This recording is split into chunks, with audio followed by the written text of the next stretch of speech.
Have you ever felt tired, not physically, but deep inside your soul? Smiling on the outside, but empty on the inside? Surrounded by people, yet still feeling dry, weary, and thirsty within? Maybe what your soul is longing for is not something this world can give. Maybe your soul is thirsty for living water. There is a kind of thirst that water cannot satisfy. A thirst that no money can fill.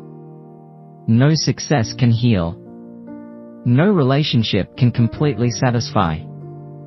It is the thirst of the soul. A deep emptiness inside, where peace seems missing, joy feels distant, and rest becomes hard to find. Many people try to satisfy that thirst with temporary things.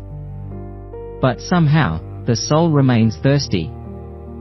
Because the deepest thirst of the human heart was never meant to be satisfied by the world. It was always meant to be satisfied by God. In John 7 verse 37, Jesus stood and said, "If anyone is thirsty, let him come to me and drink." Notice something powerful here. Jesus did not say, "If you are perfect, come." Or, "If you have everything together, come." He simply said, "If you are thirsty, come." That means the invitation is for the tired, for the broken, for the weary, for the soul that has tried everything but still feels empty. Jesus understood something. A thirsty soul needs him. Because Jesus is not offering temporary relief. He is offering living water. Water that refreshes from within. Water that heals the dry places. Water that restores joy where emptiness has lived for too long. Some people are spiritually dehydrated and don't even realize it. They keep moving, keep working, keep smiling. But inside, their soul is dry. Prayer becomes distant. Peace becomes rare. Joy becomes forced. And little by little, their heart becomes tired. Maybe that's you today. Maybe no one sees it. Maybe outwardly everything looks fine. But deep inside, your soul is thirsty. Hear the words of Jesus again, "If anyone is thirsty, let him come to me and drink."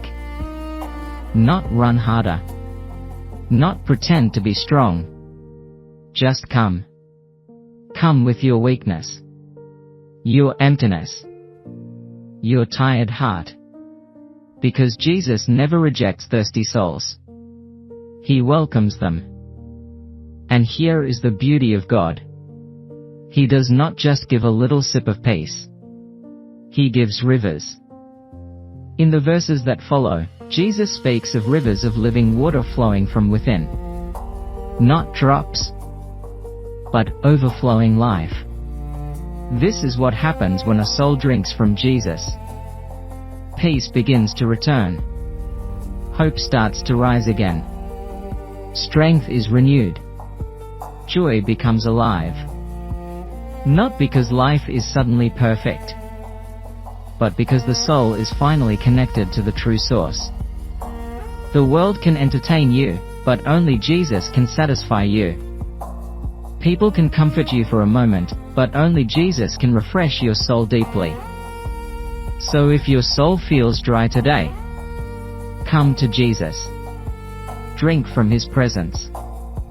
And let his living water restore your thirsty soul. A thirsty soul is not a hopeless soul. It is simply a soul being invited to come to Jesus. Because in him, there is living water. And in his presence, your soul will never thirst the same way again. If this message touched your heart today, like this video so more thirsty souls can find hope. Share this with someone who feels empty and weary inside. Subscribe to Aman Tanpa Batters for faith-filled encouragement every week. Type in the comments, "Jesus, fill my thirsty soul with your living water." Let that be your declaration of faith today.